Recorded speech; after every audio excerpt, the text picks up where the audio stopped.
Bueno, y ahora vamos a platicar con el doctor Ricardo Monreal, quien es presidente de la Junta de Coordinación Política en la Cámara Alta y coordinador de la fracción de Morena en Senadores. Doctor, siempre es un gusto saludarlo. Gracias, Oscar Mario. Un saludo a todo el auditorio esta mañana aquí contigo en este noticiero. Gracias, doctor. Oiga, bueno, pues se tiene que cerrar esta pinza para ir adelante en temas pendientes muy importantes como revocación de mandato, remoción de... con la Cámara de Diputados, no me refiero. Sí.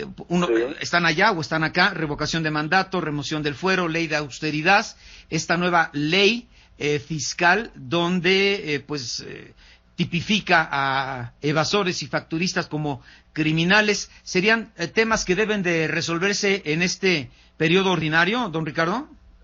Sí, necesariamente, es decir, revocación de mandato, consulta popular y la prohibición para condonar impuestos, que es el 28 constitucional, ya están en Cámara de Senadores como Cámara Revisora y tardaremos para tratar el tema en el Pleno entre una semana o 10 días.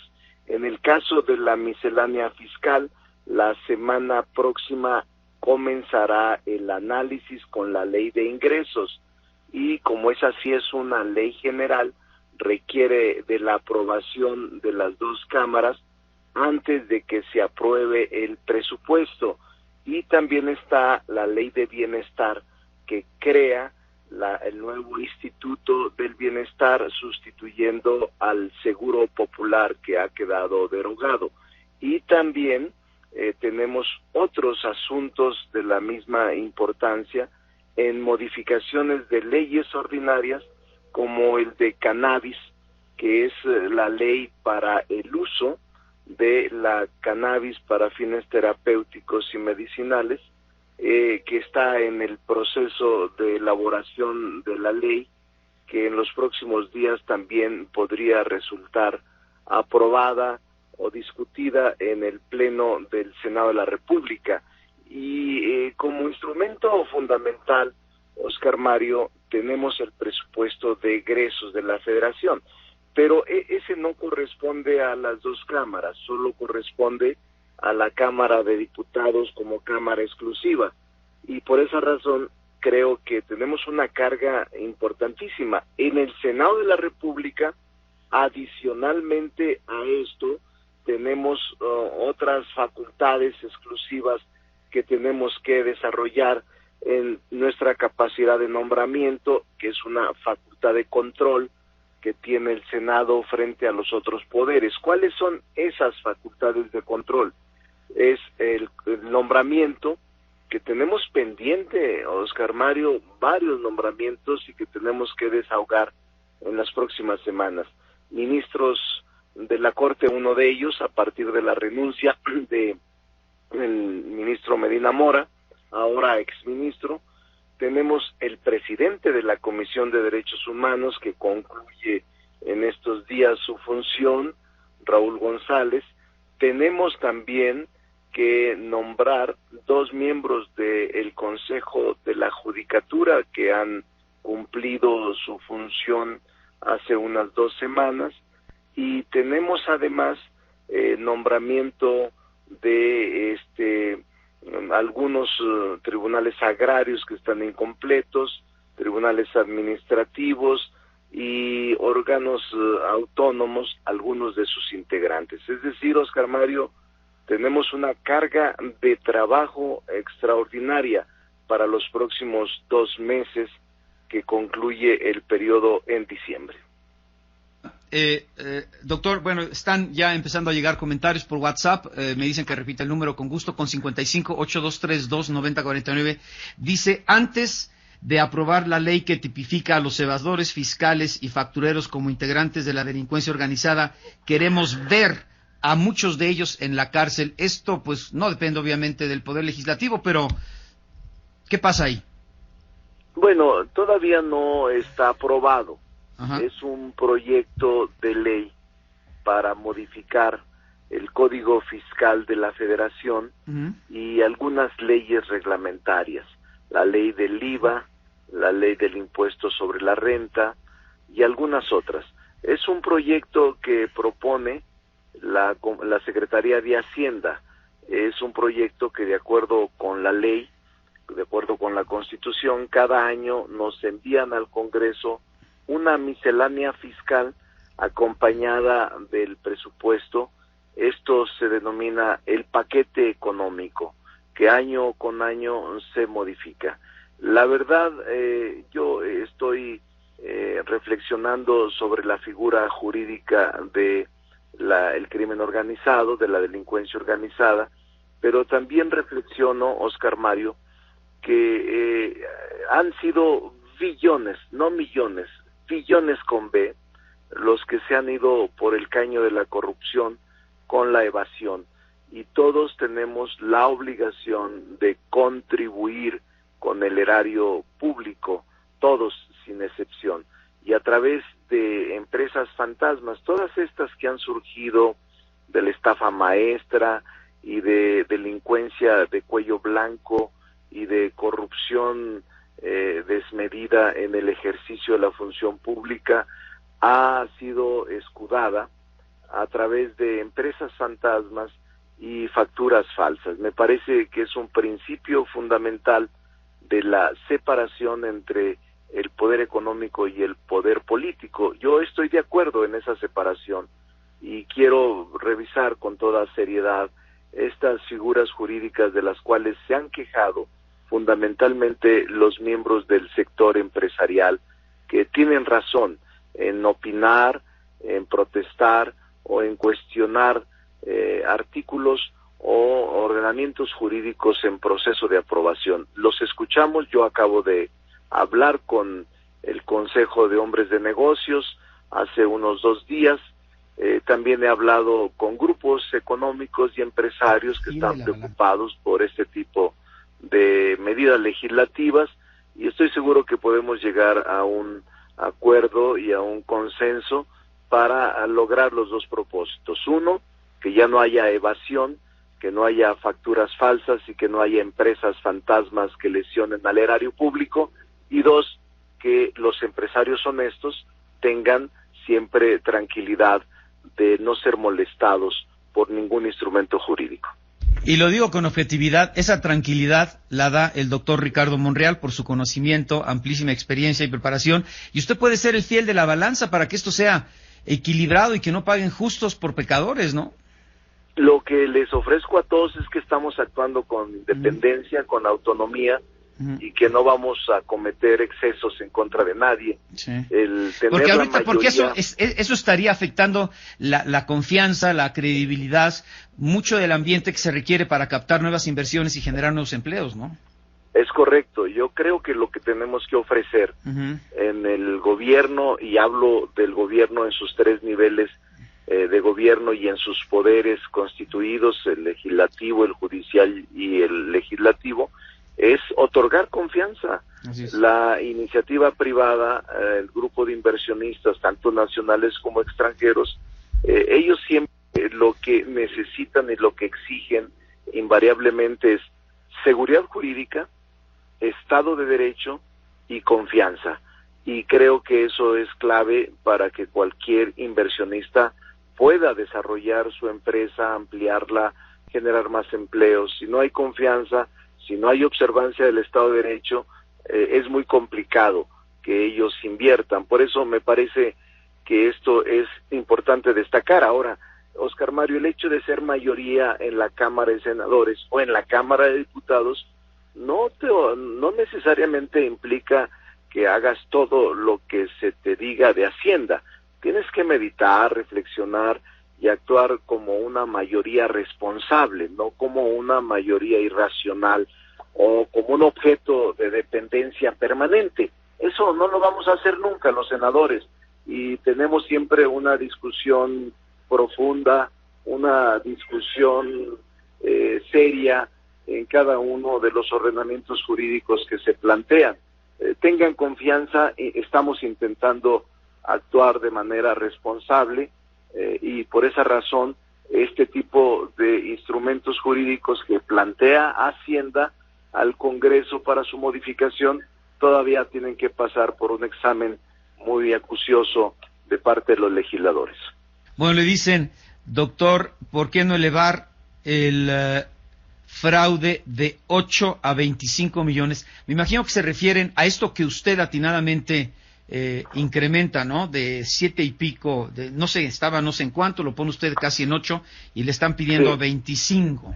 Se modificó la ley sí. porque en un principio esta es otra ley de la que estamos hablando. Uh-huh. Esta ley tenía un monto hasta creo 2 millones o menos para tipificarse como delincuencia organizada.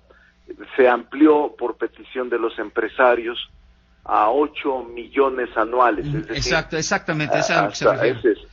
Eso es lo que se refiere. Quizá lo que se refiere es que se incremente para que aquellos, o sea, los que tienen utilidades por 8 millones anuales, no entrarían en esa categoría. Exacto, hasta 25 le están pidiendo, exacto. Y ellos están planteando, ahorita que lo estoy escuchando, pero les quiero comentar en la radio, aquí contigo, que esa petición fue de los grupos empresariales, que subiera de 2 a 8 millones para que aquel que estuviera de menos de 8 millones de utilidades anuales no tuviese esa característica.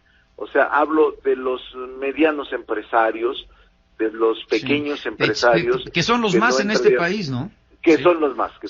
Es el inmenso universo y ellos no tendrían ninguna consecuencia jurídica.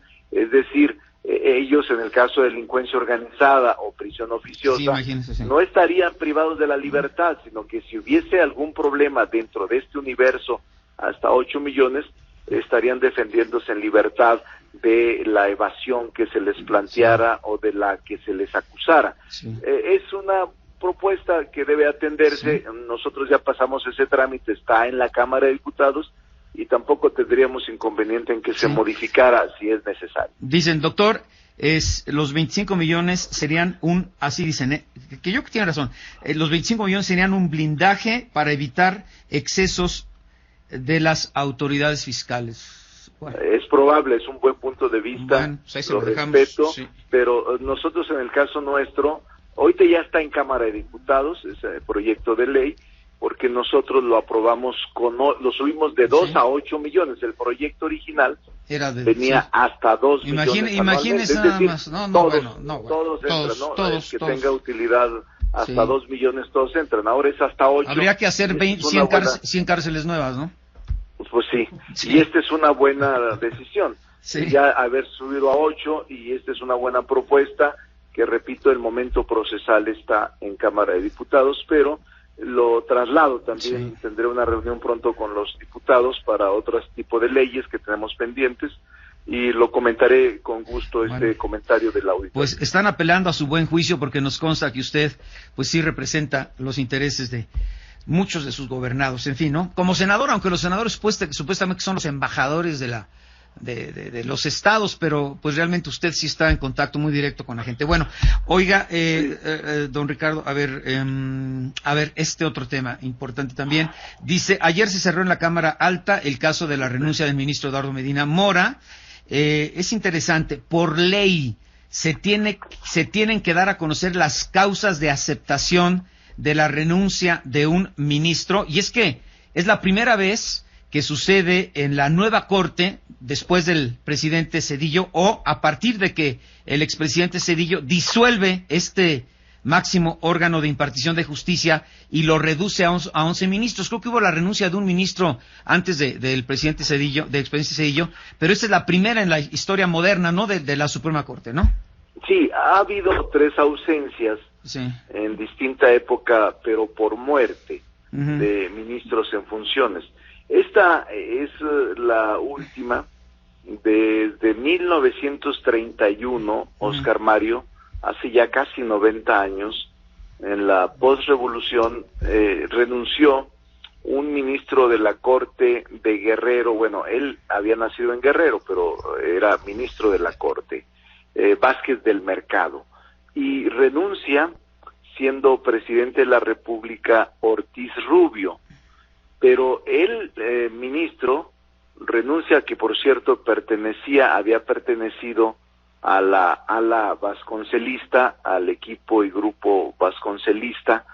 Él renuncia en el 31 porque expulsan inconstitucionalmente, el presidente de la República expulsa a Luis Cabrera, que era uno de los grandes precursores de la Revolución Mexicana, escritor, filósofo, político, parlamentario, legislador. Luis Cabrera es expulsado por diferencias políticas con el régimen, y el ministro Vázquez del Mercado lo emite una resolución judicial protegiéndolo de ser expulsado, desterrado del país. Pero esta decisión de la Corte, del ministro Vázquez del Mercado, no es observada y es violentada por el gobierno del presidente Ortiz Rubio. Es decir, no se acata la resolución judicial. Entonces el ministro Vázquez del Mercado, en protesta por la medida que toma el Ejecutivo violando la Constitución, la ley y la resolución, dice: no hay contrapesos, hay una subordinación de la Corte y por tanto nada tengo que hacer aquí. Por dignidad renuncio a este cargo, dado que hay un presidente, Ortiz Rubio, que no respeta la ley, que no respeta las sentencias que emitimos y que no respeta la protección de un ciudadano como cualquier otro, Luis Cabrera. Esa es la razón por la que renuncia. Ahora bien, has tocado un tema clave. No necesariamente se tienen que expresar las causas graves. La Constitución, en su artículo 98, dice que los ministros de la Corte deben de renunciar, o pueden renunciar, más bien pueden renunciar por causas graves, y que el presidente las aprueba y las envía al Senado para su aprobación. El presidente acepta la renuncia, pero esto no tiene sino una explicación clara. Desde la antigüedad, desde 1824, tenemos antecedentes de cómo los ministros, cuando fallaran por alguna imposibilidad... Doctor, deme 3 minutos, porque viene la guillotina. Estamos con el doctor Ricardo Monreal, quien pues explica de manera muy clara y da los antecedentes de si es obligatorio o no conocer los motivos de la renuncia del pues ya exministro Medina Mora.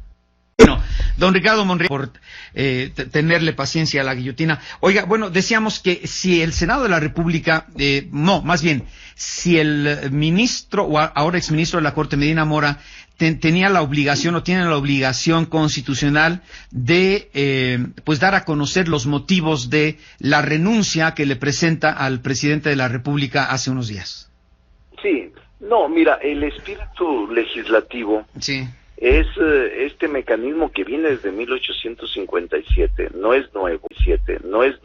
Uh-huh.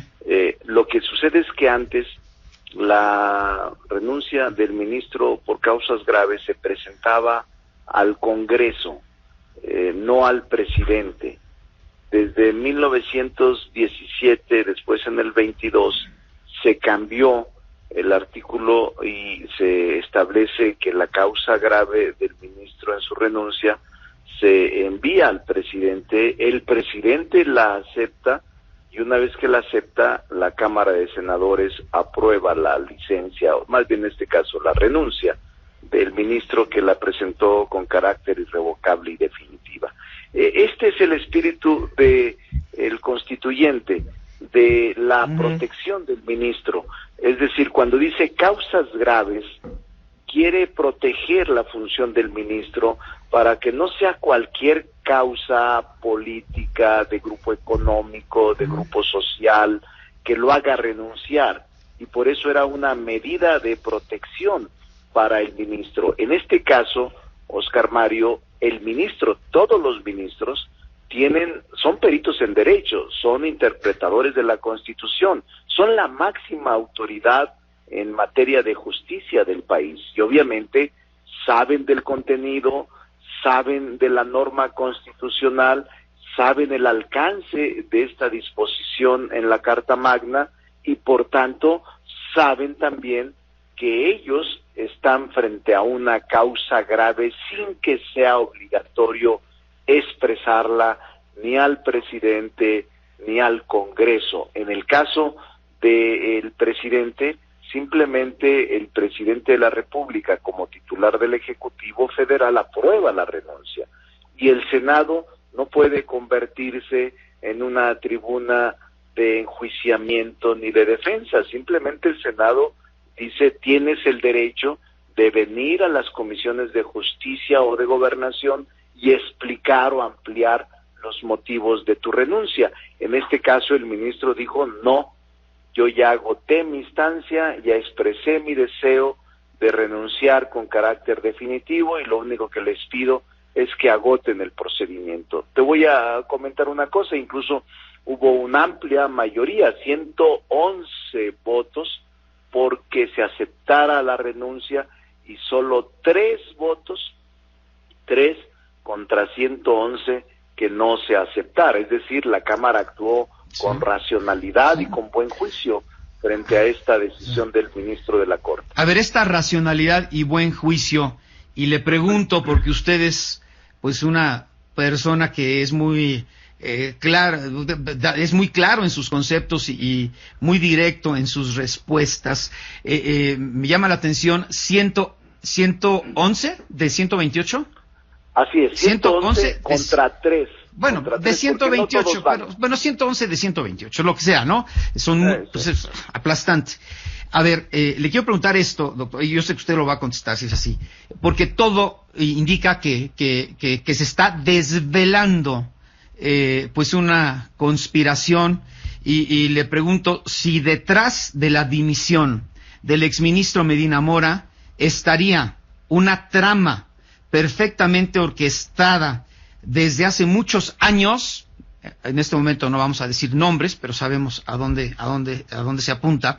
Desde hace muchos años, donde un abogado defendía a todos los ricos y poderosísimos de este país, compraba primero a integrantes del Ministerio Público y luego a algunos integrantes del Poder Judicial, como jueces y magistrados, tenía control del sistema de procuración e impartición de justicia, y si no resolvían a favor de los clientes del abogado todopoderoso, sabían que eventualmente y finalmente se dictaría sentencia a su favor en la última instancia del Poder Judicial Federal, léase Suprema Corte de Justicia de la Nación. Es como una película pues de la mafia, doctor, bueno, ya sabe, pues sí, a ver, cuéntenos, pero así, como dice neta, usted habla y responde neta, o sea, a ver, cuénteme.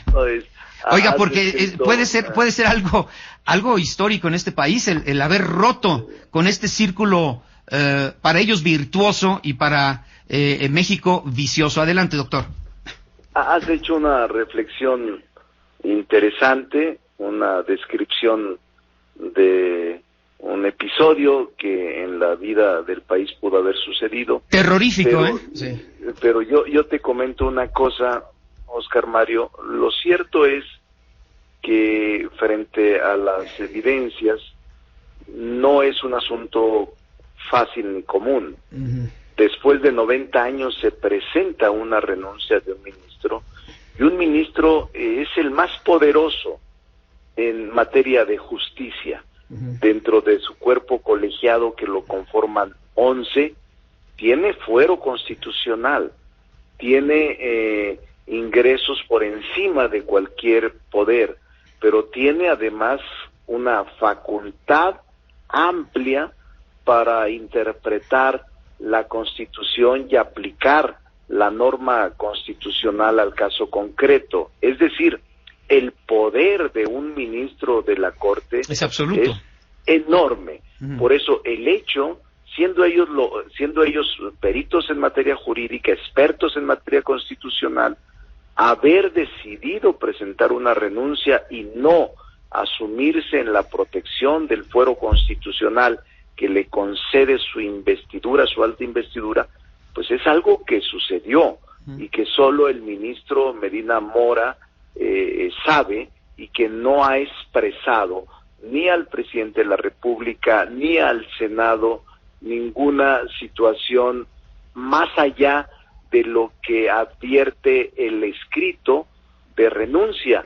Yo no, como tengo una responsabilidad como senador y como coordinador de la mayoría de la Cámara, trato de ajustarme a la realidad jurídica y no generar especulaciones, porque a veces genera uno estigmatización o linchamiento en contra de persona alguna, y yo soy adversario de eso, y en cambio sí soy un observante, un vigilante y un exigente de la aplicación del principio de presunción de inocencia y del debido proceso. Pero estamos hablando de una trama muy bien orquestada y que, bueno, era peligroso. Bueno, que es una película de terror. Una película de terror, bueno, que habíamos padecido, que habíamos padecido los mexicanos, exacto, durante 90 años, y que había un acuerdo no escrito entre los priistas y panistas en donde no te vayas contra mí para que no se vayan contra ti, y así se repetía la historia durante casi un siglo, hasta que llega un presidente que rompe con todos los cánones, con todos los moldes, y dicen, pues ya esto se acabó. Yo creo que sí. Entonces, como senador, no quiere, como analista político, sí, como analista político, porque también es analista político extraordinario usted, también, sí. Como analista político y como ciudadano te podría decir, fuera de mi función como senador, que este asunto pone en relieve lo que pasa en el país, y que el presidente de la República y la Fiscalía General, que goce de autonomía, no se van a detener, no van a por negociar. Primera vez en la historia de México. Ya no habrá impunidad, no habrá lo que tú dices, bueno, déjame pasar al mío y yo te dejo pasar al tuyo. Cúbreme en esto y yo te cubro en lo otro. Déjame enterrar el pasado y ya a partir de ahora ya no sucederá. Esa parte no va a ocurrir, porque el presidente de la República, como titular del Ejecutivo, no se va a meter a perdonar o a generar cotos de impunidad o redes de corrupción y complicidad. En eso te lo garantizo, porque lo conozco hace 22 años. Porque muchos dicen, no, es que hay un acuerdo y no va a llegar hasta arriba. Yo creo que eso... Pues no. Bueno, yo les digo a los que dicen eso, si hubiese el acuerdo, no hubiese llegado hasta el de arriba. Es decir, si hubiese acuerdo, habría dejado, no sé qué suceda atrás del ministro, pero ¿para qué perturbar la comodidad de un ministro? Se hubieran respetado a los príncipes y a las princesas, ¿no? Claro, se dice, mejor ahí tenlo con la espada de Democles para que satisfaga y confirme todo lo que al gobierno le interesa que confirme. En cambio, ¿para qué mover de su comodidad a un ministro si así fuera? No, yo sí creo que es un cambio profundo, y también creo que apenas inicia. Es la punta del iceberg de lo que va a suceder en una república que está decidida a un cambio de régimen. Y de ahí el gran apoyo que está recibiendo el presidente de la República, ¿no?